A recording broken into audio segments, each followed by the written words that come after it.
नमो आयर्याणं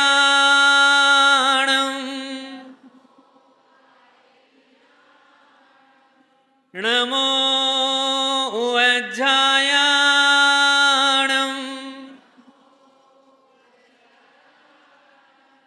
नमो लोये सव्वे साहूणं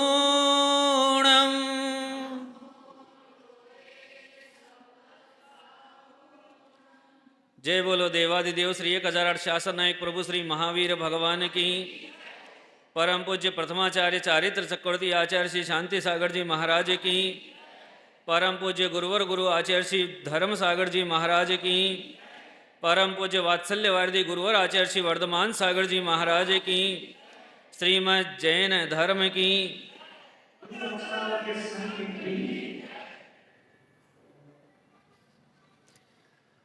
मुझे मिल गया मन का मीत, ये दुनिया क्या जाने।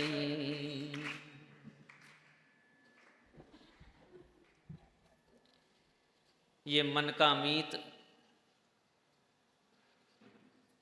मुझे मिल गया। ये मीत क्या होता है? ये मन क्या चीज है और मुझे कहाँ मिल गया है?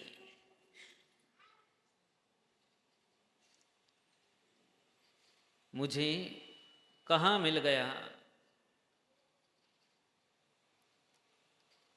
मन को रंजायमान करने वाला। मैंने कल बताया था, एक तरफ सीता माता खड़ी है और एक तरफ शुभोम चक्रवर्ती खड़ा है। दोनों दुनिया के सर्वाधिक पुण्यशाली जीव हैं। अब मन किसको किधर लगाना है वो भविष्य का निर्णय करेगा। अब मन को रंजायमान कहाँ करना है इसका निर्णय भविष्य करने वाला है। सम्यक दर्शन ज्ञान चारित्राणि मोक्ष मार्ग है। जन्म जरा मृत्यु विनाशनाय जलम निर्वपामीति स्वाहा। ये दोनों में क्या अंतर है? एक तरफ आचार्य उमा स्वामी महाराज सूत्र रच रहे हैं, दूसरे तरफ दूसरे आचार्य देव जन्म जरा मृत्यु विनाशनाय जलम निर्वपामीति कर रहे हैं। क्या बात है? क्या पूजा का ध्येय अलग और सूत्र का ध्येय अलग है? दोनों में कोई अंतर नहीं है, दोनों एक ही है। ये बात कभी समझ में आई? मुझे भी आज तक समझ में नहीं आई, अभी अभी समझ में आई। ये पूज्य मुनिश्री ने आचार्य श्री का लिखा हुआ जो उपदेश है वो मुझे दिया, मैंने उसमें पढ़ा। उसमें ये शब्द आचार्य श्री ने अपने हाथ से लिखे कि जन्म जरा मृत्यु विनाशनाय सम्यक दर्शन ज्ञान चारित्राणि। एक तरफ जोड़ना है और एक तरफ माइनस करना है। यदि इस आपकी इस आत्मा में से जन्म जरा और मृत्यु को निकाल दिया जाए तो शेष क्या रहता है? और यदि इस आत्मा में सम्यक दर्शन सम्यक ज्ञान और सम्यक चारित्र जोड़ दिया जाए तो फल क्या मिलता है? यदि दर्शन ज्ञान चारित्र जोड़ देते हैं तो सिद्धालय पहुंच जाते हैं और जन्म जरा मृत्यु नाश हो जाता है तो सिद्धाधिपति बन जाते हैं। सिद्धाधिपति बन जाते हैं। सिद्धाधिपति क्या? लोक के अग्रभाग पर जो परमपिता परमात्मा सिद्ध भगवान विराजमान हैं वो। पारसोला के लोग कहते हैं कि हमको ज्ञान नहीं है, और आचार्य श्री बोलते हैं कि अकृत्रिम चैतालय का दर्शन करना हो तो पारसोला आना चाहिए। अब कैसे मान लो कि आप अज्ञानी हो? कैसे विश्वास करो? गुरु की बात पर विश्वास करना होता है कि नहीं, अकृत्रिम चैतालय का दर्शन करना हो तो पारसोला जाना। ये अकृत्रिम चैतालय क्या है? ये जन्म जरा मृत्यु विनाशनाय जलम निर्वपामीति का साधन है। यहां जाकर के जो भगवान की भक्ति करता है वो सिद्धाधिपति बनता है, और यहां गुरु चरण में जो आकर के साधना करता है वो सम्यक दर्शन ज्ञान चारित्राणी मोक्ष मार्ग है, इस सूत्र को प्राप्त हो जाता है। गुरु अलग नहीं, भगवान अलग नहीं, दोनों एक है। मुझे मिल गया मन का मीत। मन का मीत मेरे मन को जो चाहिए, मेरे मन को जो इष्ट है, सीता माता कह रही है मुझे तो सिद्ध भगवान इष्ट है, और शुभम चक्रवर्ती कह रहा है कि मुझे तो मीठे फल इष्ट हैं। एक को अविनाशी पद चाहिए और एक को विनाशशील फल चाहिए। फल दोनों को चाहिए, एक तरफ अविनाशी फल चाहिए और एक तरफ नाशवान फल चाहिए। अब ये बोलने वाले के भाव पर निर्भर है कि उसे कौन सा मीत चाहिए। तो कल दो प्रकार के बंध की बात हुई, दो प्रकार से बांधा और जा सकता है, दो प्रकार से और बांधा जा सकता है। आचार्य नेमिचंद्र सिद्धांत चक्रवर्ती महाराज कहते हैं कि जीव चार प्रकार से बंधता है। पुण्यानुबंधी पुण्य, पुण्यानुबंधी पाप, ये कल इसकी चर्चा हो गई। अब दो बच गए, पापानुबंधी पुण्य और पापानुबंधी पाप। ये मीत यही है। यदि पाप का बंध करना है तो चित्त को उधर रंजायमान करेगा जिधर शुभम चक्रवर्ती गया है, और यदि पुण्य को बांधना है तो चित्त को उधर लगाना पड़ेगा जिधर सीता माता गई है। फिर आप यदि बोलोगी कि मुझे मिल गया मन का मीत, ये दुनिया क्या जाने। एक भजन आप लोग गाते हैं, अरे कोई कारण होगा रे, अरे कोई कारण होगा रे, एक माँ के दो हैं बेटे, एक गोरा और काला। फिर आगे क्या होता है, अरे कोई कारण होगा रे। ये कारण क्या है? जुड़वा बच्चे उत्पन्न हो गए, एक काला हो गया, एक गोरा हो गया, एक भोंदू हो गया, एक विद्वान हो गया। ये कहां से आ रही है? एक ही खदान में से निकलने वाले पत्थर में सोना निकलता है और दूसरे पत्थर मिट्टी होता है, कुछ नहीं निकलता है। मुझे मिल गया मन का मीत, ये रहस्य इसमें छिपा है। जिसने इस पर्याय में अपने मन को देवशास्त्र गुरु रूपी मीत में लगा दिया, वो आने वाले भव में सुख को प्राप्त करेगा, सुख की संपदा प्राप्त करेगा, अच्छे वर्ण वाला होगा, अच्छी बुद्धि वाला होगा, अच्छी संपदा वाला होगा। और जिसने 5 इंद्रियों के विषय में इस मन को लगा दिया, वो नरक और त्रियंच गति के दुख भोगेगा, नरक और त्रियंच गति के दुख भोगेगा।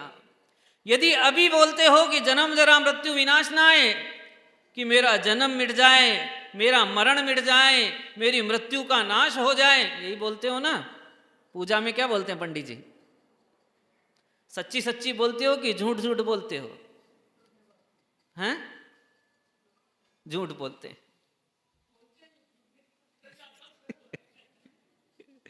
सच्ची सच्ची बोलो तो जन्म जरा और मरण नहीं मिटे, ऐसा हो नहीं सकता, कभी नहीं हो सकता।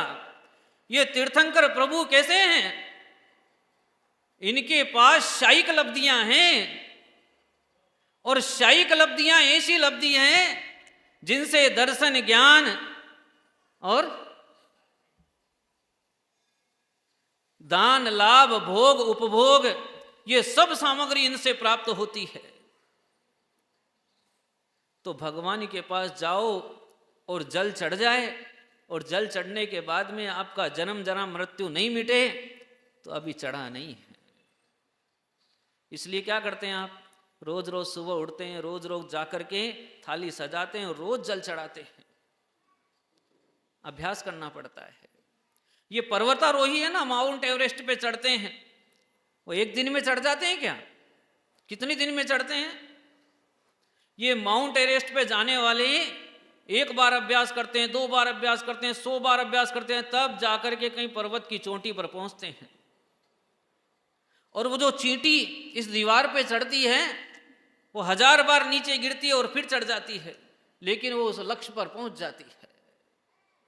इसीलिए ये बार बार जल चढ़ाना पड़ता है कि आज जल चढ़ाया, कल जल चढ़ाया, परसों जल चढ़ाया, 1 साल चढ़ाया, 2 साल चढ़ाया, 30 साल चढ़ाया, 50 साल चढ़ाया, 100 साल चढ़ाया, लेकिन अभी जन्म जरा मृत्यु मिटी नहीं।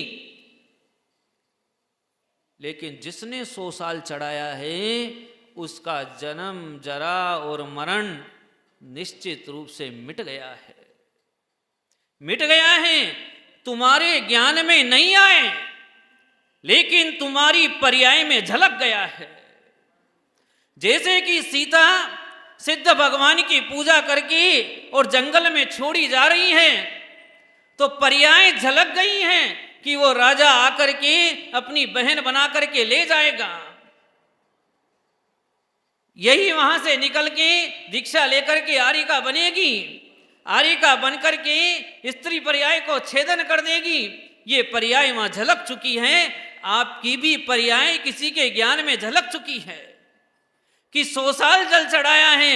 जिसने 100 वर्ष जल चढ़ाया है उसको मरते समय जन्म जरा मृत्यु विनाशनाय जलम निर्वपामीति स्वाहा, ये उसके आंख में, उसके ज्ञान में उसको दिखेगा।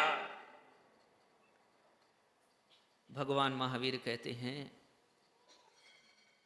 कि जिसने मरते समय ये देख लिया उसका संसार सागर चुल्लू भर पानी के समान रह गया, अर्थात अधिक से अधिक 2-3 भव, 7-8 भव में मुक्ति को प्राप्त कर लेगा। इसलिए श्रावकों को दुनिया का सर्वश्रेष्ठ मनुष्य कहा जाता है। आप लोग एरे गेरे नत्थु खेरे नहीं है। अरे ये श्रावक का जो पैर पड़ता है ना, वो भी सोने की धरती पर पड़ता है। इस शरीर की छाया पड़ती है ना, वो भी उस भूमि पर अलौकिकता उत्पन्न कर देती है। श्रावक का मुख देख ले तो लोग बाग अहो भाग्य कहते हैं। अपने वैभव को जानो, अपने आप को पहचानो कि आप कौन हैं। आप सामान्य मनुष्य नहीं हैं, आप विशेष मनुष्य हैं। इसलिए आपका दर्शन, ज्ञान, चारित्र, आपकी चर्या, आपका उठना, आपका बैठना, आपका बोलना, ये सब सुव्यवस्थित होता है। जो जिनेंद्र भगवान का अनुयायी वो यद्वा तद्वा नहीं बोलता, यत्र तत्र जगह पर जाता नहीं, यत्र तत्र तरीके से उठता बैठता नहीं, चलता भी है तो ऐसे लगता है जैसे कोई अच्छे घराने का उच्च कुल का व्यक्ति चल रहा है। वो बैठता है तो उसके चेहरे से मालूम पड़ता है कि ये कोई विशेष व्यक्तित्व का धनी है। अब प्रवचन में आओ और गोड़े ऊंचे करके बैठ जाओ, हैं? प्रवचन में आओ और नाक माथे खुजलाते रहो, पड़ोसी से बात करते रहो, ये लक्षण अपने नहीं है। अपने लक्षण क्या है? अरे ये जेनी का बच्चा है, मिट्टी में भी बैठता है तो सोना निकाल के लाता है। लाता कि नहीं लाता है? तो अब तुम्हारी बात में मेरी बात रह गई। मुझे याद आ रहा है कि मुझे मिल गया मन का मीत, ये दुनिया क्या जाने। कई वर्षों से एक दुनिया का सबसे बड़ा आदमी अपने मन में एक भाव संजो करके खड़ा था कि मुझे कोई ऐसी संपदा मिल जाए जिससे मेरा भव भवांतर सुधर जाए। ये संपदा क्या हो उसको ज्ञान नहीं है, लेकिन वो चाहता है कि मेरा भव भवांतर सुधर जाए। पीछे देखोगे तो नीचे जाओगे, आगे देखोगे तो ऊपर जाओगे। मुड़ के नहीं देखना। जो मुड़ के देखता है वो दौड़ में पीछे रह जाता है, और जो आगे दौड़ता है वो दौड़ में पहुंच जाता है। मालूम है ना, एक खरगोश की और कछुए की कहानी। खरगोश और कछुए की मित्रता हो गई और दोनों में दौड़ लग गई कि पहले कौन नदी के उस किनारे तक पहुंचता है। खरगोश में और कछुए में मित्रता हो गई। नहीं, मैं आपको खरगोश या कछुआ नहीं बोल रहा हूं, आप ऐसा नहीं समझना, लेकिन ये प्रसंग की बात है। दोनों में दोस्ती हो गई, और मित्रों में आप जानते हैं तरह तरह की बातें होती हैं। दोनों मित्रों में शर्त हो गई कि नदी के उस किनारे पर सबसे पहले कौन पहुंचता है, कौन पहुंचेगा सबसे पहले। अब खरगोश और कछुआ है, सब जानते हैं खरगोश ही पहुंचने वाला है। दौड़ शुरू हो गई। एक सिंह को रेफरी बना दिया गया कि जीत हार का फैसला ये करेंगे। खरगोश दौड़ गया और थोड़ी देर में आंखों से ओझल हो गया, और कछुआ बेचारा धीरे धीरे धीरे धीरे चलता जा रहा है। खरगोश ने पीछे जाकर के, आगे जाकर के पीछे मुड़ के देखा। पीछे मुड़ के देखते ही उसको आत्मसंतुष्टि हो गई। मैं तो बहुत आगे आ गया हूं, बहुत आगे आ गया हूं, अब मैं हारने वाला नहीं हूं, अब मेरा कुछ बिगड़ने वाला नहीं है। इसलिए ये ठंडी ठंडी छांव दिख रही है, यहां थोड़ा सुस्ता लेता हूं। और कछुआ है कि जिसने पीछे मुड़ के नहीं देखा तो वो गंतव्य पे पहुंच गया। उसको तो पूरी उम्मीद थी कि मुझे खरगोश वहां पहले से ही मिलेगा, लेकिन जब वो पहुंच गया और उसके हाथ में पंचरंगी झंडा दे दिया गया कि ये विजय घोषित हो गया है कि कछुए ने दौड़ जीत ली है, खरगोश पहुंचा कि ये कैसे हो गया। जिसने पीछे मुड़ के देखा वो रह गया, और जिसने पीछे मुड़ के नहीं देखा वो जीत गया। ये धर्म सभा में भी ऐसे ही होता है। धर्म सभा में पीछे मुड़ के देख लिया तो शब्द निकल गए, जन्म जरा मृत्यु विनाशनाय रह गया।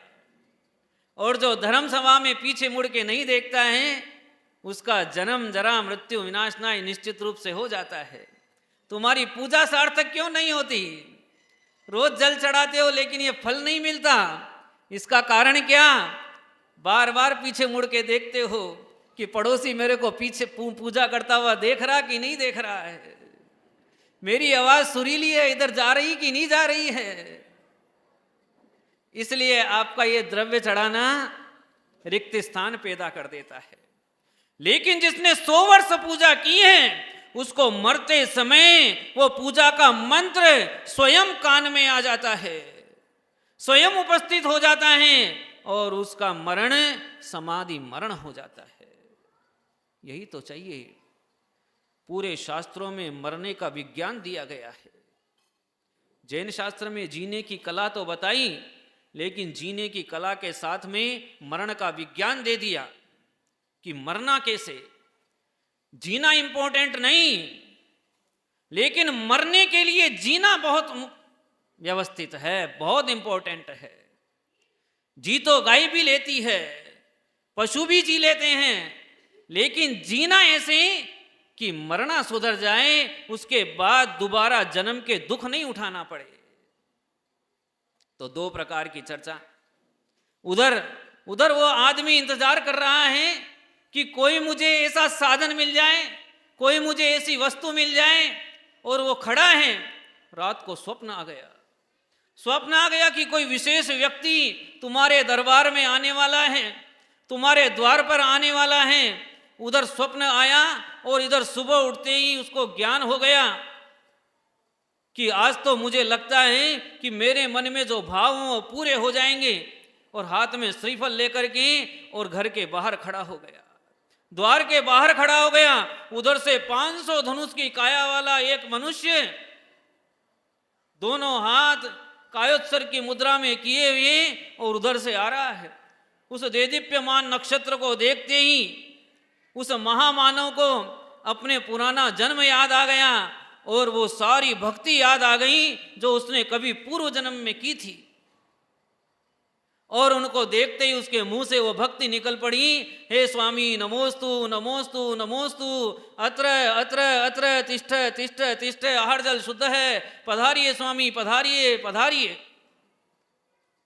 और ये 6 महीने से घूम रहे हैं, एक व्यक्ति भी दुनिया में बोलने वाला नहीं मिला, इस प्रकार की विधि करने वाला नहीं मिला, लेकिन यहाँ राजा श्रेयांश विधि करने वाला मिल गया। उसी समय देवता लोग कहते हैं कि दान तीर्थकर्ता की जय हो, दान तीर्थकर्ता की जय हो। और इधर ये आदिनाथ स्वामी जो स्वयं तीर्थंकर हैं, इनकी जयकार नहीं हो रही, उसकी जयकार हो रही है जो उन प्रभु के हाथ में एक अंजुलि में आहार दे रहा है, उसकी जयकार हो रही है। तब उसने ये गीत गाया था कि मुझे मिल गया मन का मीत, ये दुनिया क्या जाने, मुझे मिल गया मन का मीत, ये दुनिया क्या जाने। और फिर क्या बोला, फिर बाज उठा संगीत की दुनिया क्या जाने। किधर बजा, मन के तार बजे, मन के तार बजे, मन की वीणा बजी, मन का मीत मिला है इसलिए मन की वीणा बजी। और मन की वीणा बजते ही इतनी विशुद्धि बढ़ गई, इतनी विशुद्धि बढ़ गई कि पंचाश्चर्य हो गए, पंचाश्चर्य हो गए जो दुनिया में कहीं नहीं होते।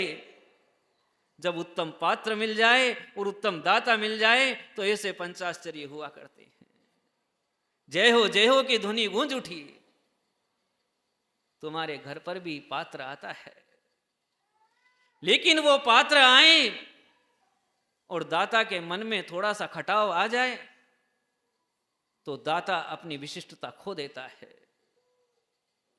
दाता अपनी विशिष्टता बनाए रखें तो पंचाश्चर्य होने में कोई बड़ी बात नहीं है। आज की दुनिया में भी आश्चर्य हो सकता है। चारित्र चक्रवर्ती महाराज जब भारत की उत्तर भारत की वसुंधरा पे भ्रमण कर रहे थे तो उन्होंने एक विग्रह ले लिया कि जो मिट्टी के कुलड़े में पड़ गएगा उसके यहाँ आहार करूंगा।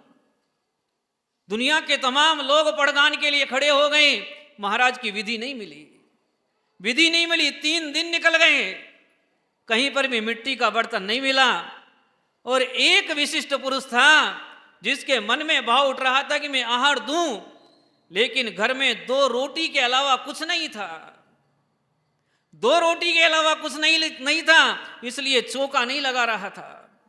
और उस दिन भाव हो गया कि नहीं, महाराज को 3 दिन हो गए, मेरे गुरुदेव को आहार नहीं मिल रहा है, आत्मा तड़प गई। कोई बात नहीं, 2 रोटी है तो 2 रोटी ही दूंगा, लेकिन मेरे गुरुदेव को आहार कराऊंगा। और भक्ति पूर्वक चौका लगा लिया और मिट्टी का कुल्हड़ लेकर के पड़गान के लिए खड़ा हो गया। तिलक छापे वाले सारे खड़े रह गए और उस गरीब के यहाँ पे महाराज का पड़गान हो गया, आहार हो गया। और जो आहार में बचा वो उसने अपनी कोठी में डाल दिया। लोगों को द्रव्य, सब लोग जो आए उनको दे दिया तो वो भी खत्म नहीं हुआ। और जिन कोठियों में डाला था वो कोठियां अनाज से लबालब भर गई, लबालब भर गई। आज भी होता है। कब होता है? जब दाता निशंक हो कि नहीं, ये मेरे गुरुदेव हैं, इनके पास वो भवतरणी विद्या है जिस विद्या के माध्यम से यह जीव संसार सागर से तिर जाता है। ये बंध की कथा बताते हैं और उसके बाद मुक्ति का मार्ग देते हैं। ऐसा भाव करके और निशंक होकर के जो उसके पास था, 2 रोटी उसके पास थी, 1 रोटी महाराज जी ने आहार लिया, पानी लिया और बैठ गए। लेकिन वो आहार आचार्य से लिखते हैं, अपने मुख से सुमेरुचंद दिवाकर को कहते हैं कि उस दिन परिणामों में इतनी विशुद्धि हुई कि जब सामयिक में बैठा और ध्यान लगा तो शाम कब हो गई मालूम ही नहीं पड़ा। ऐसे दाता बनो, ऐसे दाता बनो कि हाथ तुम्हारे पास जो द्रव्य है उसको खुशी पूर्वक, भक्ति पूर्वक, चाहे छुल्लक जी आए चाहे माता जी आए, चाहे महाराज जी आए, चाहे आचार्य देव आए, जो घर पे आया है उसको भक्ति पूर्वक आहार कराना। ये नहीं मेरे घर तो माता जी आई है, माता जी आई है तो एक गिलास दिया और छुट्टी, महाराज जी के पास आहार देने चले जाते हो। नहीं, पहले जो घर पे आया है उसका व्यवस्थित आहार कराओ और उसके बाद समय बचता है तो वहां पे जाओ। घर पे आए हुए पात्र का निरादर नहीं होना चाहिए, इतना आदर और सम्मान से उसको आहार कराओ कि आपके घर की सूखी रोटी भी 56 भोग बन जाए। याद है ना चंदना का जीवन याद है? क्या था उसके पास में? उबले हुए उड़द थे, क्या बन गया? कहां से बनाए? ये भगवान महावीर के आने से नहीं बना, ये तो चंदना के भाव से बन गया। चंदना का भाव था और महावीर का योग मिला। अभी कूण वाले आए थे, कूण वाले बोल रहे थे महाराज जी हमारे गांव का नाम कूण है। मैंने कहा तुम्हारे गांव का अर्थ क्या होता है? बोले आज तक किसी ने नहीं बताया, आज तक किसी ने नहीं बताया। तो मेरे से पूछा कि पारसोला का क्या अर्थ है, पारसोला में क्यों आए? मैंने कहा पारसोला में इसलिए आए कि पारसोला में हमारी आत्मा को उस पार जाने की विद्या मिलती है, इसलिए पारसोला में आए। तो बोले कि कूण में कब आओगे, कूण का अर्थ क्या है? मैंने कहा कूण का अर्थ यह है, कू का मतलब होता है कुत्सित और ऊ का अर्थ होता है ऊण, अर्थात जहां पर खोटे परिणाम कम हो जाते हैं स्वतः ही, उसको कूण कहते हैं। अपने आप ही स्वतः ही कम हो जाते हैं, ऐसी धरा को कूण बोलते हैं। तो वो धरा, वो आहार ऐसा आहार होता है, उस पात्र को देखने के बाद स्वतः ही परिणाम इतने उज्जवल हो जाते हैं, इतने उज्जवल हो जाते हैं कि इस धरती पर पंचाश्चर्य स्वतः स्वयं होते हैं, करवाने नहीं पड़ते। अभी तो फूल बरसाना तो एक व्यक्ति को नियुक्त करना पड़ता है कि फूल बरसाना महाराज आए तो, लेकिन जब परिणाम उज्जवल हो तो नियुक्त नहीं करना पड़ता है, अपने आप पुष्पवृष्टि हो जाती है, अपने आप धन धान्य से घर बार भर जाते हैं। तो दो प्रकार से जीव को बंधना, एक पापानुबंधी पुण्य और एक है पापानुबंधी पाप। अब ये पाप का अनुबंध कराए वो पाप, दो प्रकार की चर्चा रह गई थी। तो पहले पाप कर्म साथ में लेके आया है, अर्थात पापात्मा जीव है। अब वो पापात्मा जीव भी पाप का आश्रव करता है, पाप का बंध करता है, खोटे परिणामों से खोटी पर्याय में उत्पन्न होता है और खोटी पर्याय में उत्पन्न होने के बाद भी खोटे ही भाव करके और पाप का बंध करता है। आपको ज्ञात है ना कि एक कुक्कुट नाम का सर्प था, जो पहले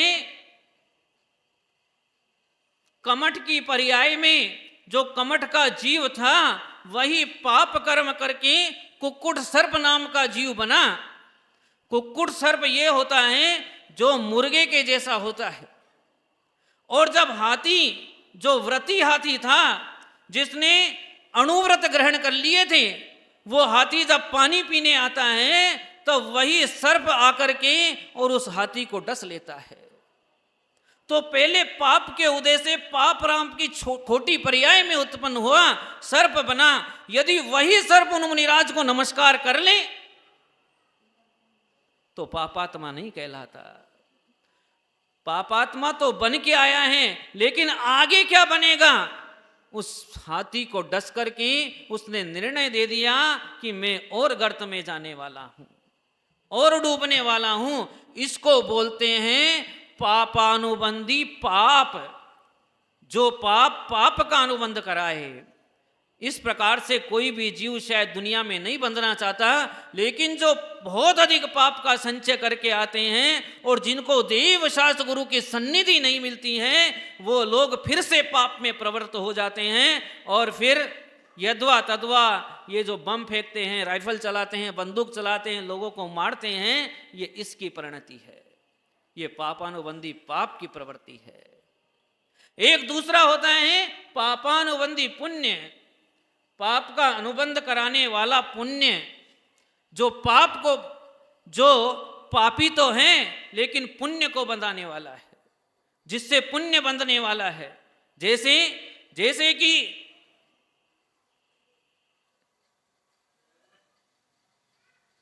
जैसे कि कोई पापात्मा, जैसे दुर्गंधा नाम की एक लड़की हुई, वो पाप कर्म के उदय से दुर्गंध से सहित उत्पन्न हुई कि शरीर से दुर्गंध आती थी, लेकिन उसने एक आर्यिका की संगति पाकर के और स्वयं आर्यिका दीक्षा लेकर के अपने जीवन को सार्थक कर लिया।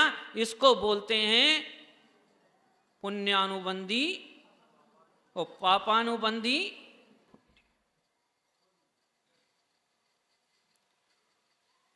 पापानुबंधी पुण्य, ये गलत हो गया है। पापानुबंधी पुण्य का मतलब होता है जो पूर्व में पुण्य लेके आया है, जैसे ब्रह्मदत्त चक्रवर्ती, और फिर बाद में पाप की चेष्टा करता है, मांस खाता है, इसलिए नरक मर कर के रौरव नाम के नरक में जाता है। पहले पुण्य लाया और बाद में पाप कमा रहा है। तो ऐसी परिणति अपने को नहीं करनी है। अपने को तो परिणति ये करनी है कि हम पुण्यवान हैं और आगे भी पुण्य से बंधेंगे। आप सब लोगों को, सब जीवों को पुण्य की प्राप्ति हो। और आचार्य शांति सागर जी महाराज जी के शताब्दी महोत्सव में आप सब लोग चारित्र चक्रवर्ती महाराज की पूजा का आनंद लें, उसमें बैठें, उसमें इंद्र बने और अपने जीवन को कृतार्थ करें। इन्हीं मंगलमय भावनाओं के साथ बोलिए परम पूज्य गुरु आचार्य श्री वर्धमान सागर जी महाराज की।